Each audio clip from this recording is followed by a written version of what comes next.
님페는 자연에 깃들어 살면서 그 기운을 대변하는 여성적 인격체라고 할 수 있습니다.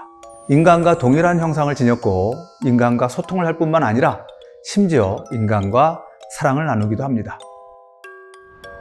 제우스나 이런 신들 또는 인간들 많은 존재들이 님페를 사랑하게 되기 때문에 바로 이 님페들이 사랑 이야기의 주인공으로 그려진 경우도 꽤 많이 있습니다.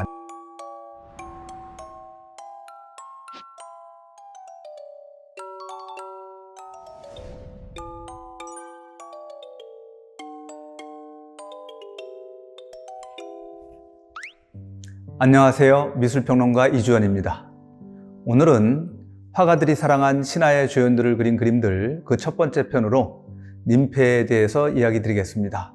님페는 산이나 숲, 나무, 강, 바다 이런 자연에 깃들어 살면서 그 기운을 대변하는 여성적 인격체라고 할 수 있습니다. 인간과 동일한 형상을 지녔고 인간과 소통을 할 뿐만 아니라 심지어 인간과 사랑을 나누기도 합니다. 불사의 신처럼 영원한 존재는 아니었지만 그의 버금가게 아주 오래 사는 존재이기도 했습니다. 그리스어 님페의 원초적인 의미는 젊은 여자, 신부, 새댁입니다. 그러니까 사람들이 아름답고 생기 넘치는 산하에서 젊고 아리따운 처녀의 신격을 느끼면서 그 신격을 나타내는 말로 님페라는 말을 쓰게 되었습니다. 그렇게 님페는 서양 미술에서 젊고 아리따운 여성의 이미지를 대표하는 존재가 되었습니다. 님페는 보통 그들이 깃들어 있는 장소나 대상에 따라서 그 종류가 나뉩니다. 먼저 물의 님페를 생각해 볼 수 있습니다. 물의 님페는 바다의 님페 네레이데스, 민물의 님페 나이아데스, 대양의 님페 오케아니데스 이렇게 셋으로 나눠볼 수 있습니다. 네레이데스는 바다 가운데서도 지중해 바다 또는 에게, 그러니까 그리스 반도를 둘러싸고 있는 바다죠. 그 바다에서 활동하는 님페들을 이야기합니다. 네레이데스는 바다의 신 네레우스와 오케아니데스의 하나인 도리스 사이에서 태어난 50명의 딸들을 가리킵니다. 호아킨 소로야 이 바스티다가 그린 네레이데스를 보면 바다에서 신나고 즐겁게 뛰어노는 네레이데스의 모습을 볼 수가 있습니다. 배가 한편 보이는데요. 그 배에는 선원들이 타고 있습니다. 선원들이 네레이데스를 바라보는데 하나도 신기해하거나 낯설어하지 않습니다. 그러니까 흔히 보아온 바다의 풍경이라는 거죠. 그만큼 이 선원들에게는 익숙한 존재가 바로 네레이데스들입니다. 이 네레이데스 일화들 가운데 유명한 일화가 바로 안드로메다 일화입니다. 에티오피아의 왕비 카시오페이아는 자신의 딸 안드로메다가 아주 미인이라고 생각했습니다. 그래서 그 아름다움을 자랑하다 못해 저 바다의 네레이데스 다 합친 것보다 내 딸이 더 아름답다 이렇게까지 자랑을 했습니다. 이 이야기를 들은 네레이데스는 분노할 수밖에 없었죠.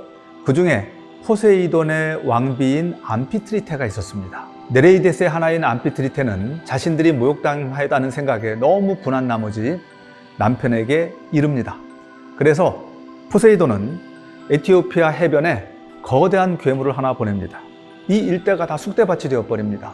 사람들이 못 살겠다고 탄원을 하게 되고 왕은 신탁을 구하게 됩니다. 신탁을 구했더니 공주 안드로메다를 바로 그 괴물의 먹이로 주라는 겁니다. 너무나 끔찍한 신탁이었죠. 그러나 백성들을 구하기 위해서는 어쩔 수가 없었습니다. 공주를 바로 괴물의 먹이로 내보내게 됩니다. 지금 사체리오가 그린 그림을 보면 네레이데스가 모여서 안드로메다 공주를 바위에 꽁꽁 묶고 있는 모습을 볼 수가 있습니다. 공주는 지금 아주 공포에 질려서 어찌할 바를 모르는데 그림 왼편 하단에 보면 괴물이 다가오는 모습을 볼 수가 있습니다. 바로 이 이야기를 그린 그림이 샤세리오의 안드로메다를 사슬에 묶는 네레이데스라는 그림입니다.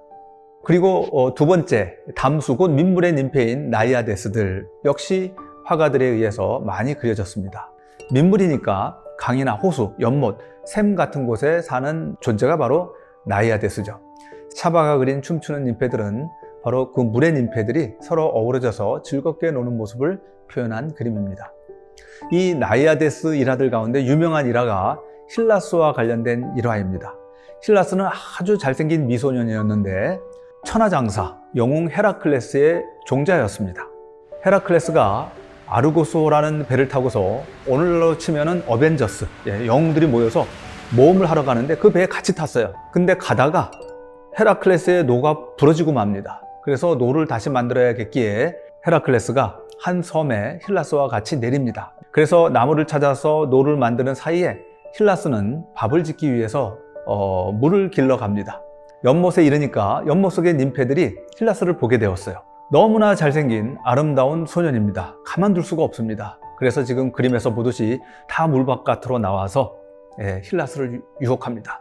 너무나 아리따운 님페들이 여럿이 모여서 자신을 유혹하니까 힐라스는 정신을 잃고 이들에게 사로잡혀서 물속으로 사라지고 맙니다.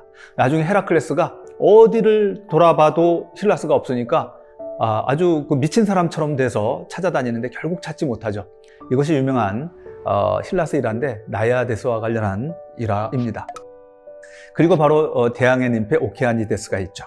대서양, 이런 대양에 사는 님페들이 오케아니데스입니다. 무려 그 숫자가 3,000명 가까이 되는데, 그러나 그리스 반도로부터 너무 멀죠. 그래서 신화 속 이야기에 구체적인 님페들이 잘 등장하지 않습니다. 도레가 그린 오케아니데스는 바로 그 넓은 바다 대양에서 뛰노는 님페들 오케아니데스를 그린 그림입니다.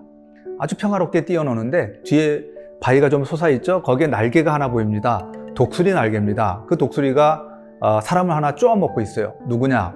티탄족의 하나인 프로메테우스입니다.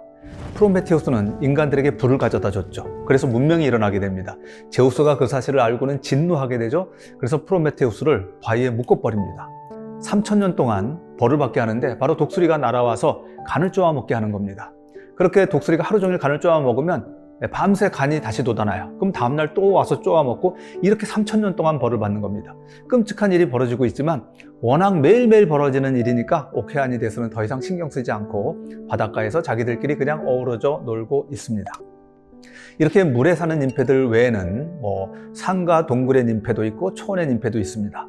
이 가운데서 산의 님페인 오레아데스, 나무의 님페인 드레아데스가 가장 많이 그려졌습니다. 바로 그 두 님페들을 그린 그림들을 잠깐 보시겠습니다. 북으로가 그린 오레아데스는 바로 산의 님페들을 그린 그림입니다.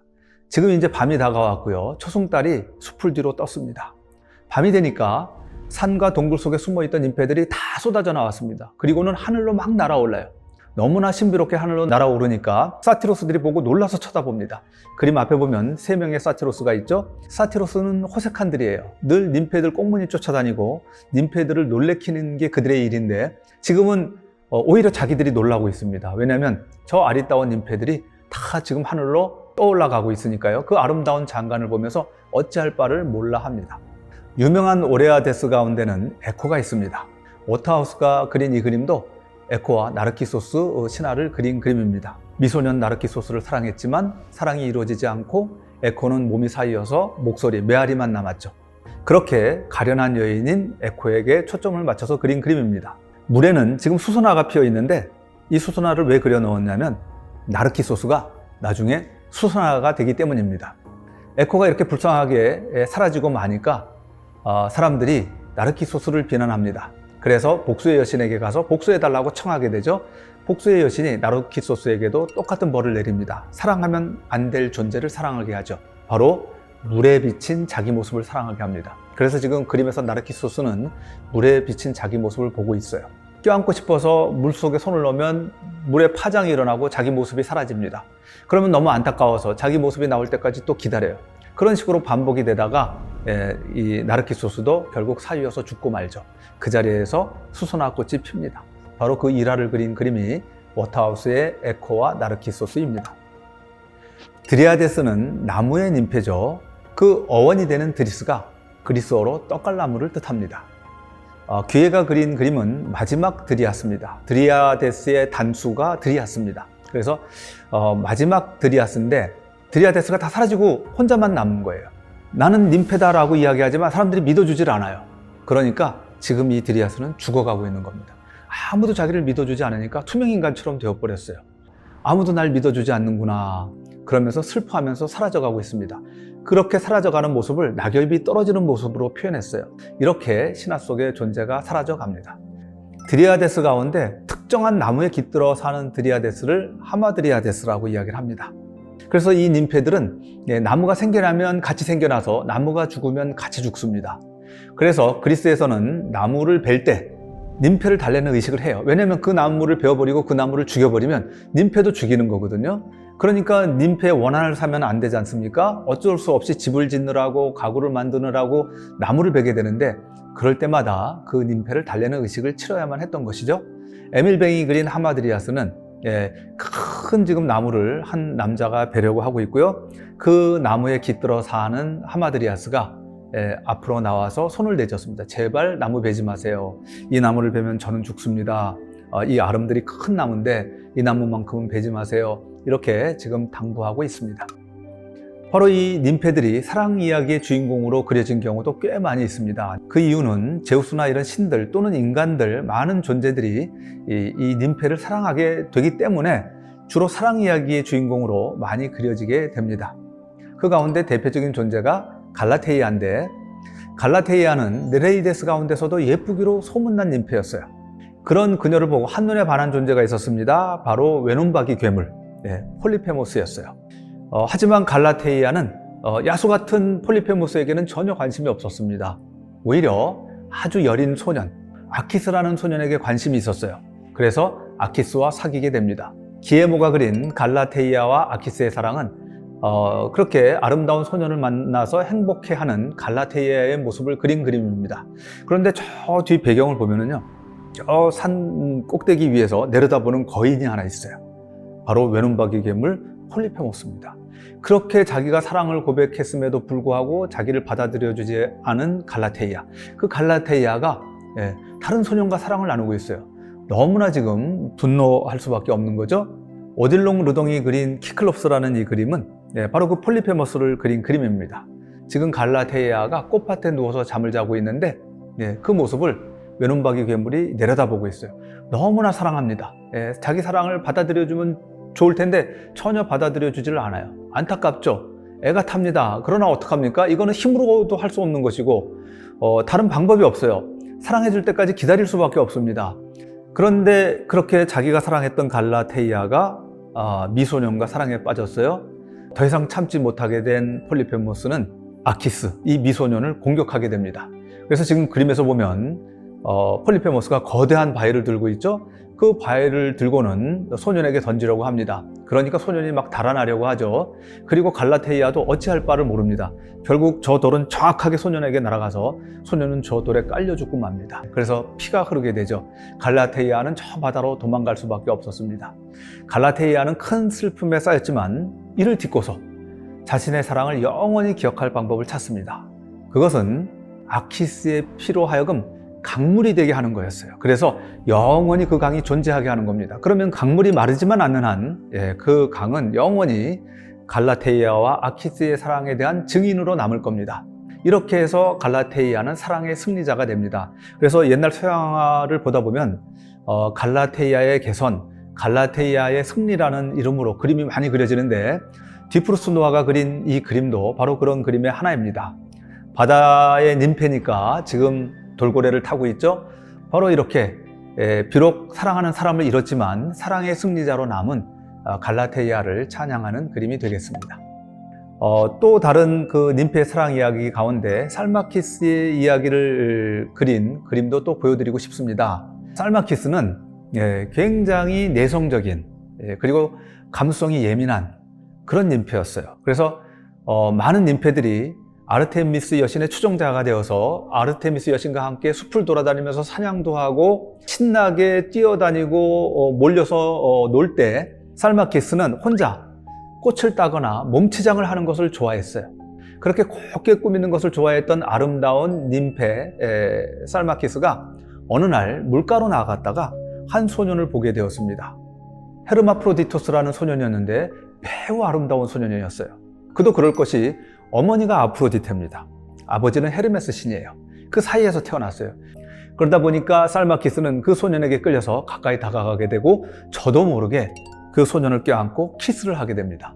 그러니까 소년이 화들짝 놀라서 처음 보는 여자가 자기를 껴안고 키스를 하려니까 너무 놀라서 밀치게 됩니다. 그리고는 다시는 나에게 오지 말라고 외치면서 그 자리를 뜨려고 합니다. 그렇게 도망가려고 하니까 살마키스가 잘못했다고 그렇게 사과합니다. 스프랑거가 그린 그림을 보면 물가에서 지금 헤르마프로디토스가 지금 쉬면서 지금 이제 발을 물에 담그고 있는데 그 모습을 보고 반한 살마키스가 자기 막 옷을 훌훌 벗습니다. 그런데 사실 살마키스는 사과하면서 도망가는 척했지만 완전히 도망가지는 않았어요. 근처 수풀에 숨었습니다. 헤르마프로디토스는 살마키스가 더 이상 보이지 않으니까 이제 갔겠거니 생각하고 물속에 들어가서 수영을 하기 시작했어요. 이때를 놓치지 않았습니다. 살마키스가 수영하고 있는 헤르마프로디토스에게 다가가서 꽉 껴안은 겁니다. 그리고는 본격적으로 입을 맞췄어요. 그리고는 또 신들에게 기도했습니다. 우리 둘이 영원히 하나가 되게 해주세요. 신들이 그 소원을 들어주셨습니다. 네, 둘이 하나가 돼버린 거예요. 그래서 한 몸에 남성과 여성이 함께 있는 남녀 춘희가 되어버린 겁니다. 트로아의 그림은 그렇게 열정적으로 다가가서 헤르마프로디토스를 껴안는 살마키스를 그린 그림이에요. 살마키스의 의지가 얼마나 강한지는 아주 공격적으로 저렇게 달려드는 모습에서 우리가 잘 확인할 수 있습니다. 고대부터 이 주제는 미술가들을 굉장히 사로잡은 주제예요. 남성과 여성이 하나가 되었다. 그래서 특히 조각으로 많이 제작이 되었습니다. 그래서 기원전 2세기에 제작된 이 조각을 보면 뒷모습만 보면 여자 같아요. 완전히 여자처럼 보입니다. 그런데 앞에서 다가가서 보면 가슴은 여성인데 성기는 남성인 거죠.